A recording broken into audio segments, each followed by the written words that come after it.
Et bonjour à toutes et à tous et bienvenue aujourd'hui dans une nouvelle vidéo.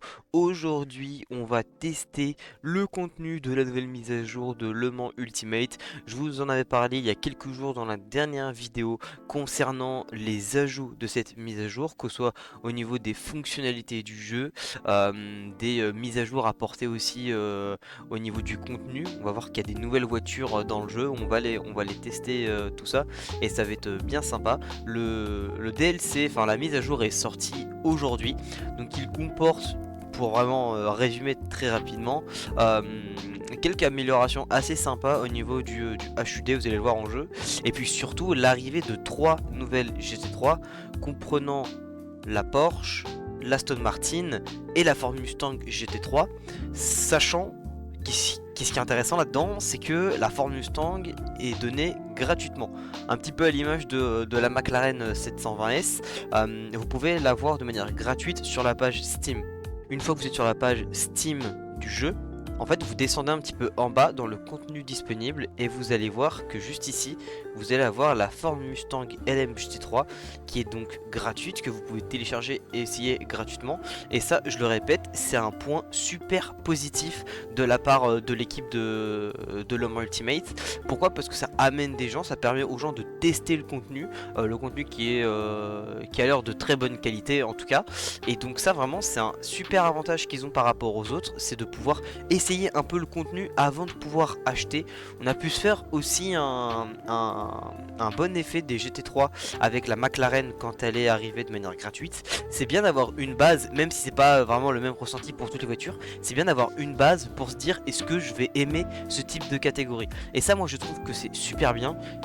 Au vu du prix de certaines simulations dont je ne parlerai pas dans cette vidéo, qui ont des prix relativement chers, même si cela est de la qualité, on voit qu'on peut faire des choses extrêmement qualitatives et en plus en donner de manière gratuite. Et c'est pour moi quelque chose d'hyper important. C'est ce modèle économique du jeu qui le fait vraiment propulser dans le top 1 de la liste aujourd'hui des jeux de sim racing. Mais bon, aujourd'hui on n'est pas ici pour parler chiffre d'affaires et prix du jeu. Aujourd'hui on est là pour tester en priorité les nouvelles voitures. Donc on a 3 nouvelles voitures comme je vous l'ai dit, plus l'arrivée des différents layouts. Vous allez regarder, vous allez voir sur certains circuits, comme par exemple Monza, vous avez un différent layout. Donc le layout, je vous explique, c'est des versions différentes des circuits.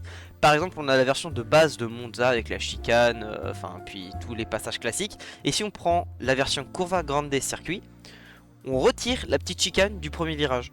Donc voilà, ça peut être intéressant de tester là-bas pour si vous voulez faire des tests de top speed ou ce genre de choses. Ça peut être hyper intéressant et puis c'est cool d'avoir une variété un petit peu de circuits en étant sur le même circuit. Je trouve ça assez sympa.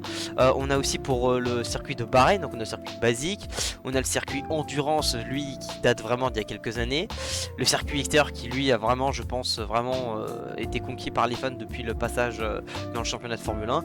Et puis le circuit paddock qui lui sera peut-être un petit peu moins roulé mais qui est toujours aussi sympa à faire. On a également aussi le circuit du Mans qui a pris une version entre guillemets historique, c'est comme ça qu'elle était appelée dans les Gran Turismo à l'époque, une version sans chicane. Ça peut être vraiment stylé par contre.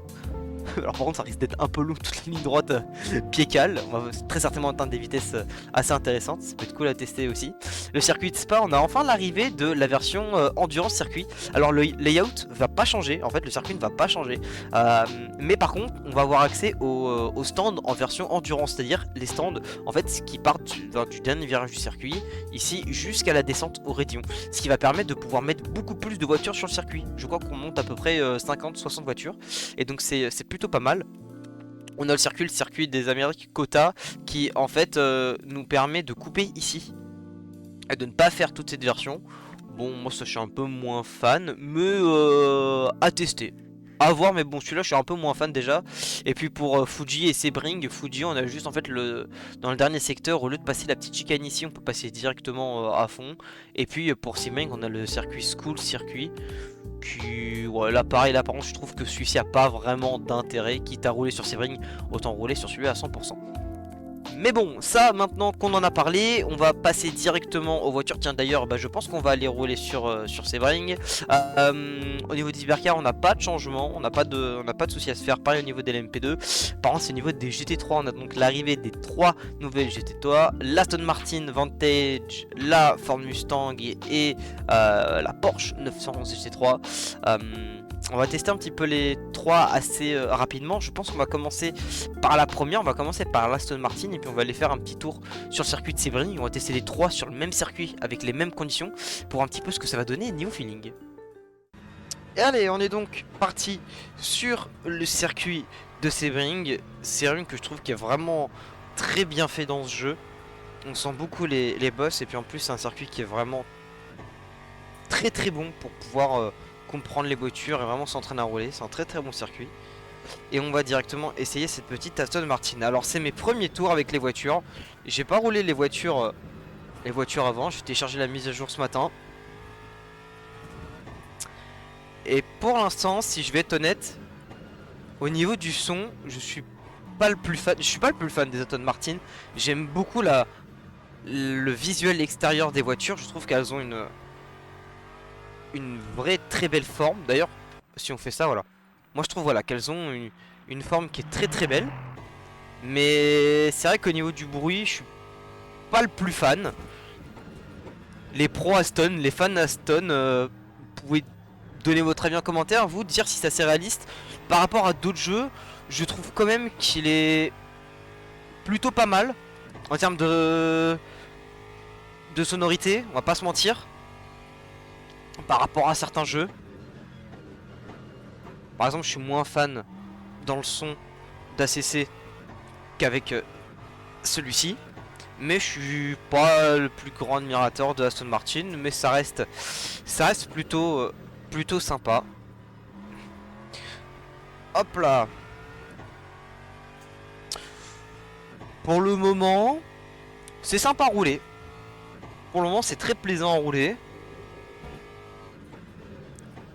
Il n'y a pas eu de grands changements dans la physique pour cette mise à jour. Donc il va falloir attendre encore un peu. Mais j'ai envie de dire, quand le produit est bon, il n'y a pas forcément besoin de le changer. On va peut-être pouvoir baisser un cran de TC. Mais en tout cas, pour l'instant, j'ai un très bon ressenti dans le feeling. La sensation de la voiture est plutôt bonne. J'ai pas mal de sensations.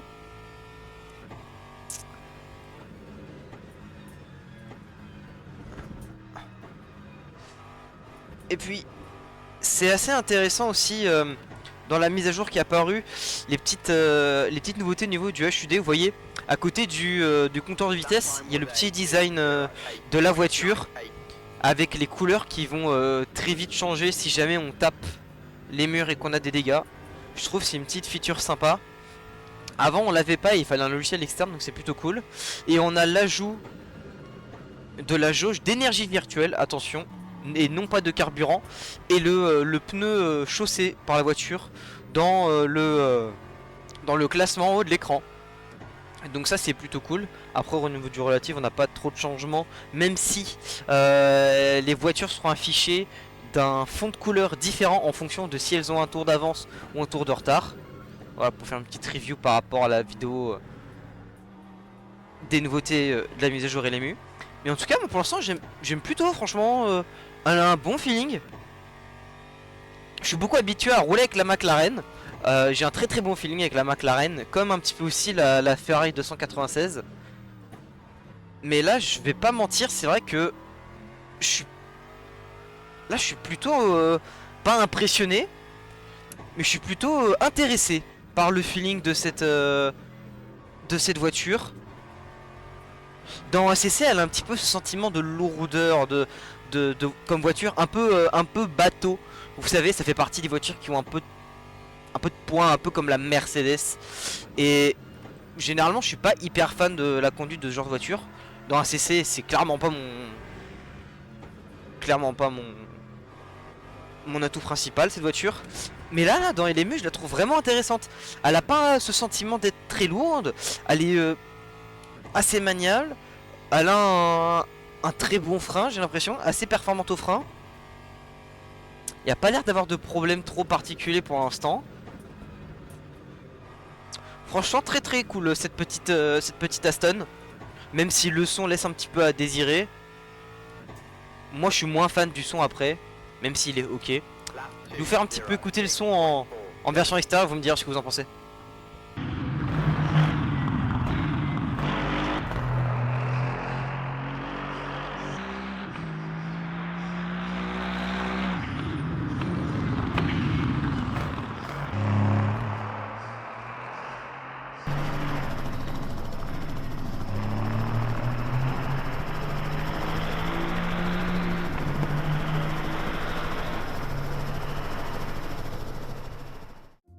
Bon, vous l'avez entendu, le son extérieur est peut-être pas forcément mon préféré. C'est vrai que je suis moins fan du son de cette Aston Martin. Mais il faut avouer qu'en tout cas, dans le ressenti volant, c'est un pur kiff. En tout cas, j'ai pas vu de problème. Maintenant, là, c'est peut-être un petit peu différent. Puisqu'on va passer au paquebot, au bateau, la Ford Mustang GT3. Et alors là, moi j'ai un petit a priori quand même. C'est la lourdeur dans le volant par rapport à la voiture. Je pense que la voiture va être vraiment très très lourde, puisque bah, c'est une voiture qui est quand même big, hein, on va pas se mentir. Donc je pense que ça va être un petit peu particulier. J'ai toujours l'habitude de conduire des voitures qui sont beaucoup moins lourdes que celle-ci. Donc à voir un petit peu ce que ça va donner. Mais en tout cas il y a un point où j'espère qu'il sera bien réussi sur le bruit, parce que moi je le trouve vraiment exceptionnel. Allez, et cette fois-ci on se retrouve avec cette magnifique Ford Mustang. Alors il s'agirait pas de la mettre dans le mur. Et en tout cas, une chose que je peux vous dire instantanément, c'est le bruit très réussi de cette voiture. Je le trouve vraiment exceptionnel. Le bruit de la Ford Mustang est tellement plaisant à entendre. Oh, ah, là c'est bon. Là c'est du bon, on va vraiment pas se mentir. Le son est vraiment bien fait. En tout cas il a un très très bon raisonnement.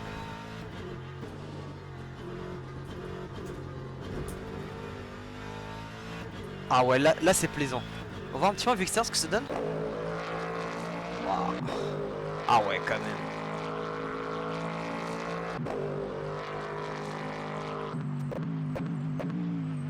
Ah ouais, il est vraiment bon même en vue extérieure. Non franchement ils se sont pas loupés, ils se sont pas ratés là-dessus. Il y a une chose qui particularise cette voiture, c'est son bruit. Et franchement c'était un truc à pas louper. Encore l'Aston à la limite, si vous pouvez louper un petit peu le bruit, je dirais que c'est moins grave, parce que c'est pas son atout principal. Mais la Ford Mustang elle est reconnaissable à 10 km juste avec son bruit. Ah, elle est exceptionnelle cette voiture. Oh, là c'est vraiment bon.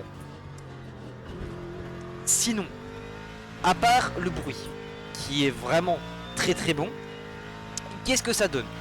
Alors je suis assez surpris, parce que pour une voiture qui est aussi lourde que cette Mustang, c'est des voitures que généralement j'arrive moins à conduire. J'ai essayé une fois dans ACC, je vais pas vous mentir, je l'ai jamais touché. C'est vraiment un enfer. Mais là j'ai l'impression qu'elle est comme si elle était légère en fait. Il y a cette impression de légèreté alors qu'elle pèse vraiment son poids. Je sais pas trop comment décrire, mais j'ai l'impression que, je sais pas, dans le volant ça ressent pas. Alors dans les virages où il faut quand même pas mal tourner le volant, on sent quand même que ça peut être un petit peu particulier parfois. Mais il y a moins cette contrainte. J'ai l'impression. Après, si ça se trouve, elle est un peu mal faite dans ACC. Et dans la réalité, elle est plus comme ce qui est fait dans LMU. Mais je trouve que cette voiture a un ressenti très léger par rapport à son poids. Je sais pas comment l'expliquer. Je la trouve même peut-être même un peu mieux en ressenti que la Stone. La Stone au niveau du volant c'était vraiment intéressant, mais là ça l'est encore plus. Là je trouve qu'on est vraiment sur quelque chose de vraiment bien dans le ressenti du volant. C'est peut-être une des GT3 que je vais le plus utiliser à partir de maintenant, je vous cache pas. Sauf s'il y a des pages dans le futur et qu'il la régresse un peu, mais aujourd'hui je la trouve vraiment intéressante. Elle a un feeling dans le volant qui est... Je sais pas, c'est pas naturel mais c'est pas ce qu'on pourrait penser d'une Ford en fait, d'une Ford Mustang.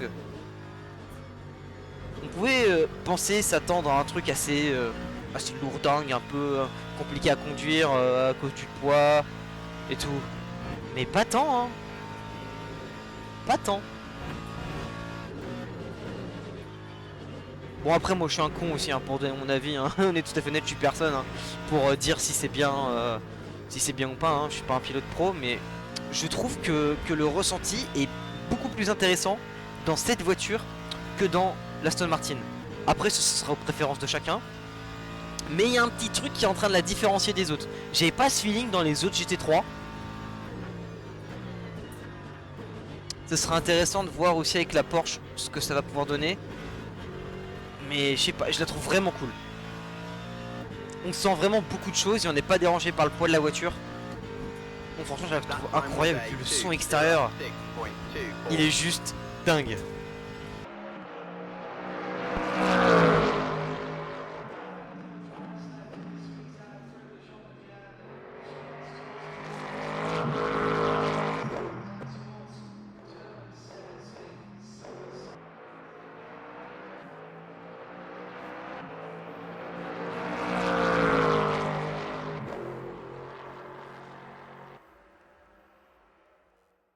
Bon, et bah après avoir essayé cette magnifique Mustang GT3 qui pour l'instant est ma préférée des 3 nouvelles GT3, il ne reste plus qu'à tester. Et alors attention parce que celle-là j'ai beaucoup d'attentes, surtout au niveau du bruit, de la Porsche 911 GT3 R.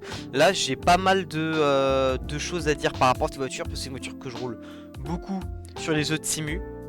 Je connais très bien son bruit, je sais ce que doit donner cette voiture en termes de ressenti si elle est bonne. Et donc j'ai beaucoup d'attentes sur cette voiture pour voir si elle est vraiment bien faite par rapport à d'autres disponibles sur le marché dans d'autres simus. Et donc j'espère que celle-là ce sera celle qui va le moins me décevoir. Je me suis rendu compte en tournant que j'étais tellement intéressé par les nouvelles GT3 que j'ai oublié de préciser que si effectivement il y a un nouveau système de pneus pour les GT3, un nouveau feeling. C'est vrai que pour le moment, de mon point de vue, j'ai pas senti une très grosse différence en termes de feeling. C'est peut-être pour ça que j'aimais autant la Mustang. Maintenant qu'on teste la Porsche, on va voir. Mais il est vrai que je l'avais carrément zappé parce que je l'ai pas ressenti dans le volant en fait. Cette nouvelle physique des pneus uniquement pour les GT3 qui devrait arriver un peu plus tard pour les autres voitures, les autres catégories en tout cas. C'est vrai que j'ai pas reçu un gros waouh ouais dans le volant. Il faudrait que je roule un peu plus je pense pour vraiment me donner un avis. Parce que c'est vrai que pour l'instant ça m'a pas sauté aux yeux. J'avais pas l'impression non plus d'avoir un truc nouveau entre les mains. Mais c'est peut-être grâce à ça que j'avais un si bon ressenti avec la Mustang. En plus j'ai joué hier et j'ai fait du Sebring avec des GT3 donc le ressenti est à peu près pareil. Bon, je suis assez étonné, faudra voir si la mise à jour est bien passée avec la physique des pneus ou si allez peut-être ce sera peut-être plus tard. Mais en tout cas on est en train de tester la Porsche sur le circuit de Sebring. Et pour l'instant il faut être honnête, au niveau du son on est sur quelque chose de plutôt intéressant. De toute façon ça gueule hein, c'est un flat 6 les gars, vous connaissez le bruit du flat 6 Porsche hein, à chaque fois hein, dans les Porsche ce qui la caractérise généralement c'est son bruit. Et là c'est... Et là c'est plutôt bien réussi, je trouve que le son est très bien. Que ce soit pour l'oreille, pour le plaisir auditif, mais aussi par rapport à la réalité. Je trouve qu'il a une très bonne sonorité.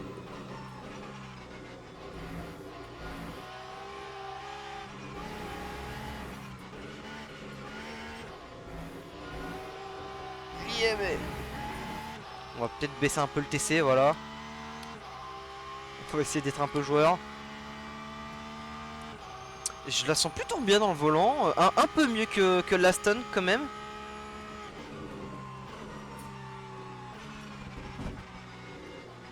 Attends, on va y aller tranquille parce que les pneus sont pas totalement chauds.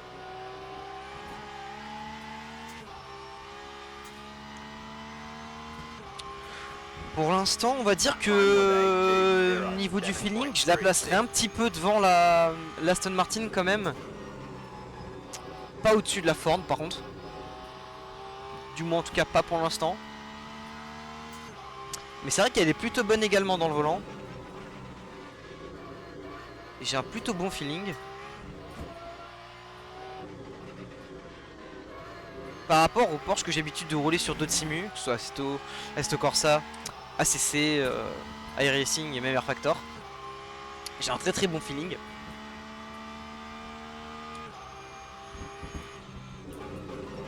Et je peux le dire, j'ai très clairement un meilleur feeling par rapport à la voiture dans iRacing. Alors que ce jeu coûte beaucoup moins cher que son concurrent. Mais c'est pas le plus important. Le plus important c'est que le taf a été très bien réalisé dans ce DLC. Il faut être tout à fait honnête. Le travail injecté par Motorsport Game et par toute l'équipe de Le Mans Ultimate, soit les développeurs et les gens qui sont derrière. Le travail est extrêmement bien fait. Très qualitatif, à des prix tout à fait raisonnables. Je comprends que ce soit le leader sur le marché. Vous pouvez pas me dire aujourd'hui que LMU n'est pas le leader.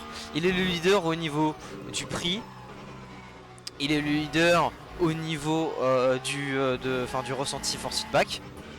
C'est vraiment le meilleur jeu. Il y a peut-être des petits trucs en online qui sont à revoir. On va pas dire que c'est le meilleur jeu au contenu puisqu'il est moins diversifié qu'iRacing, mais ça c'est normal. Mais franchement, le jeu est exceptionnel. Par contre, faudrait pas que je freine comme un con.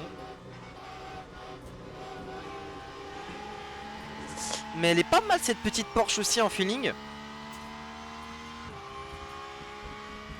Lap 2,57. Ok.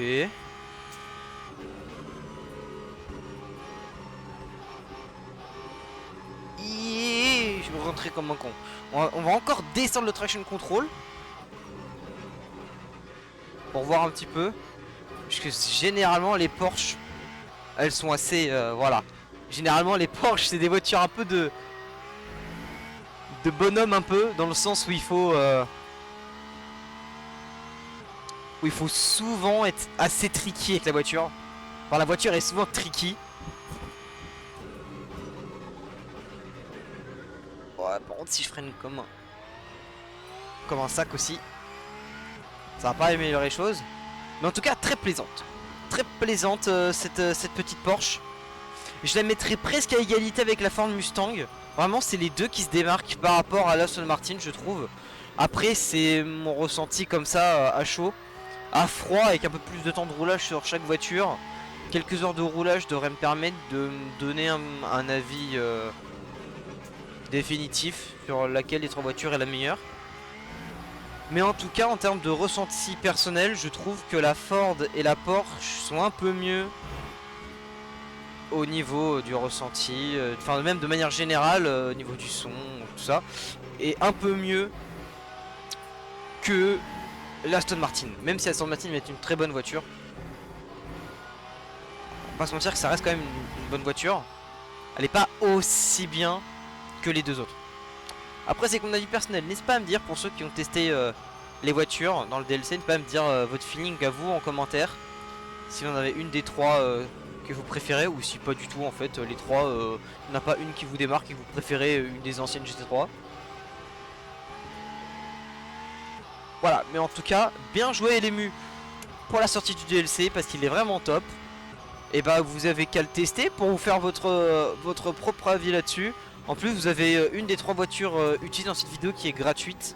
Donc n'hésitez pas à aller tester ça sur Steam. En plus en vrai de vrai même le pack est pas très cher.